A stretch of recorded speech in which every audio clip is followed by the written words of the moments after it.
Hello. Firstly, I'd like to apologise for the way I may sound or come across. Some people will spend years developing the perfect voice for narration, practicing, warming up, all that skillful stuff that I can't be bothered with. That's why my voice training has consisted of a lifetime of failure and rejection, just to get the right level of dead inside. Anyway, enough about me. Today we're going to be playing some Stranded Deep, a fun little indie game in the survival genre. You play as a lone survivor called Matt Damon. I say lone survivor, except it is multiplayer, I just have no friends. So let's go with lone survivor for now. The game starts just after the flight attendant has given her demonstration on safety, in the unlikely event of a crash, which is a good thing because, you know, who really cares about safety? It's in moments like this that your whole life flashes before your eyes. Oh hell, wasn't that exciting. After a short journey, followed by a nap that you don't remember taking, you somehow have saved yourself the embarrassment that comes with drowning in your sleep. Obviously, the most humane thing to do at this point would be to check up on the pilot. You know, make sure he hasn't died in his sleep. Oh good. It appears he may have jumped out before the crash, leaving me alone, unconsciously plummeting towards a fiery death. What a guy.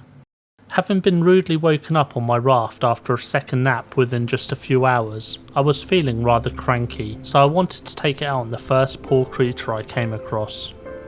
Ah, a big fish. I'll call you Daryl, because you know. And please, no more lawsuits, I haven't finished paying off the last one. I chased Daryl for a while, but she wasn't keen on getting to know me. However, persistence paid off, and she eventually came around. Hey Daryl, stop trying to open mouth kiss me. Realising I was immune to her advances, so long as I swam directly towards her razor-sharp teeth, I decided the best thing to do would be to toy with her emotions. I felt a power over her I couldn't describe, quickly followed by a pain in my groin as she dragged me along the ocean. I'm bleeding. Oh, I'm bleeding. I cried hysterically while underwater, not caring about my need for oxygen. Now I was angry. I decided to find the deadliest weapon I could and return for round 2. I jumped in the water knowing that one of us wouldn't be leaving this ocean alive. Come here, Daryl. Daryl. Daryl, you Daryl. Daryl. Daryl. Daryl. Daryl. Daryl. Daryl. Oi, Daryl. Daryl got so mad that she punched me into space, and I was left feeling sad that our friendship would never be. But not being a quitter, I knew that there would be new friendships to be made. So I packed my bags for a second time and quickly booked myself back in with the same airliner, as tickets were unusually cheap. This time, I even saved some money by not buying a return journey. Now that I was safely on the raft for a second time, I decided I was going to play it smart, so I made the short journey over to the island. I knew of the crafting system in the game, where you can make all kinds of wonderful things, assuming you have the material strapped to your naked body or close by. I checked my watch, a very handy device from an era before mobile phones. It had all the stats I would need to monitor closely in order to survive. On a separate display, it bragged to me about being healthy, something I hadn't felt for years. Part of me really wanted to bash its smug face into a rock, but I figured so long as it acted like my mother and told me when I needed to eat, I would spare its life. Fortunately for me, I had a fountain of knowledge when it came to survival. I had watched all the best shows on the subject, such as Love Island and Naked and Afraid. I knew that there were typically 5 things that were important in any survival situation: food, water, shelter, fire, and a companion. I gathered a few bits and crafted a stone tool. I then chopped some stuff and I chopped some more stuff. The high levels of excitement were almost too much to handle. It was a really good time to be alive. Having climbed the highest peak on the island, I noticed my boat trying to get away from me. Feeling rejected by a shark is one thing, but an inflatable life raft, I couldn't even begin to imagine that level of emptiness. So despite hating physical exercise, I quickly swam out to get it. In the water I met a friendly fish called Gary. I decided it was for the best if we continued this friendship out of water, as I couldn't breathe, so I convinced him to get into my boat. Gary wasn't the easiest fish to get along with, and he even slowed down my paddling. Quite a lot really. But I refused to give up on him just like that. After all, he was now officially my first real friend outside of my family. And even they, with all their love, accidentally left me at a store when I was 6 years old and never came back. Gary, who was on the larger side, was difficult to move around. I struggled to get him to want to sit upright, but eventually he settled. Good work, Gary. You're the best friend a man with all kinds of problems could have. Now I wasn't just looking after myself. I had my best friend Gary to care for. Things had just gone to a whole new level of serious. I wondered to myself what food he would eat. Would it be convincing if I put stuff in his mouth and moved his jaw in order to mimic chewing? Would his eyes ever really close, or would he just continue to stare? How could I keep him warm at night, but cool enough where he wouldn't begin to smell? You know, all the questions you have to answer upon starting any new friendship, really. I set to work and built Gary a quick fire, followed by a shelter for him to go inside in case it rained. Food seemed relatively easy to find. I quickly came across some dirty ground apples, which I knew Gary would be a big fan of, so I ate them in order to feed him like a baby bird later in the day. As for my dinner, luckily, coconuts were plentiful. I really liked chocolate bars that featured this strange fruity nut, so it wasn't really a problem for me to live off them. I figured I would just keep eating them until I felt full.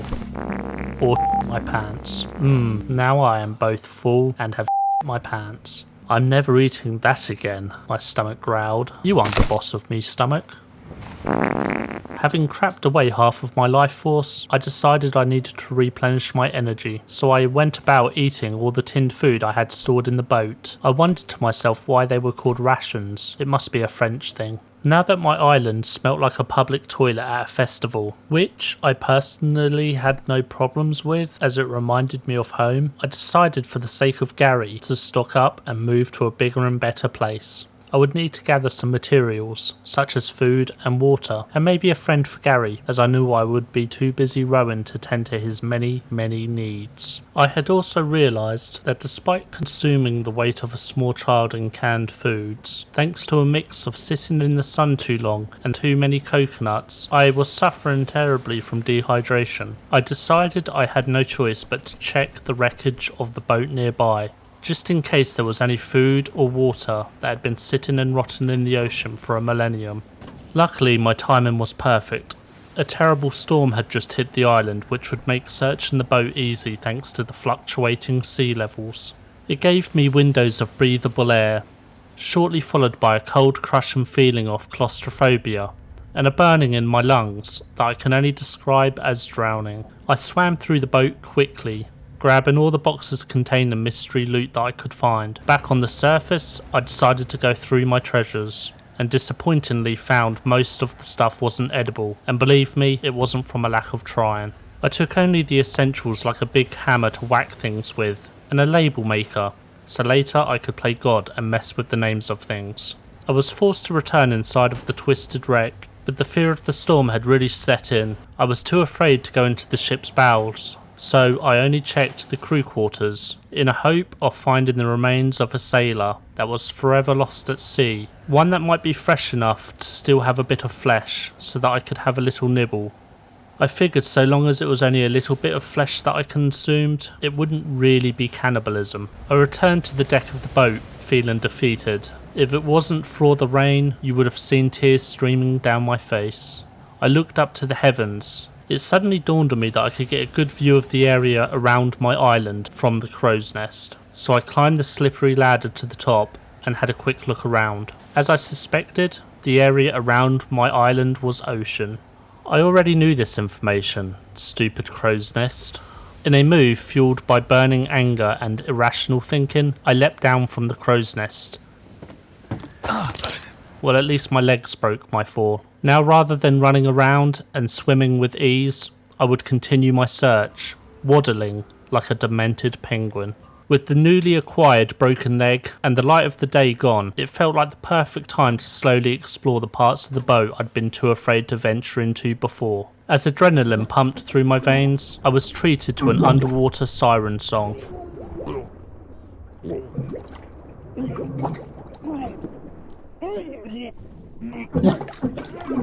As I swam with a broken leg flopping around behind me, I thought back to the French rations. They would have been perfect around about now to help ease the rawness of my blood-stained stomach.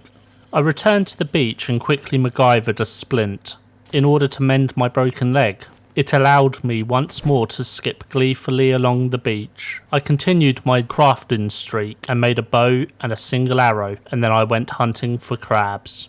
Having found a crab, I knew it would be easy pickings. However, after much thought, I decided I would not kill the creature, and I let him live without harm. Squeaks echoed out from the trees. This could only mean one thing. The nighttime's version of birds had come out of their hiding. I grabbed as many spears as I could fit in my pockets and set about hunting. I had hoped to catch one alive in order to give Gary the companion that he so desperately longed for. I had considered editing the hunting scene down to one single throw, a bit like what Bear Grylls does, but I wanted to show survival how it really was. Now with Gary happy with his new friend Bert the Bat, I quickly placed things gently in or around the boat, stocking it only with the most essential of items.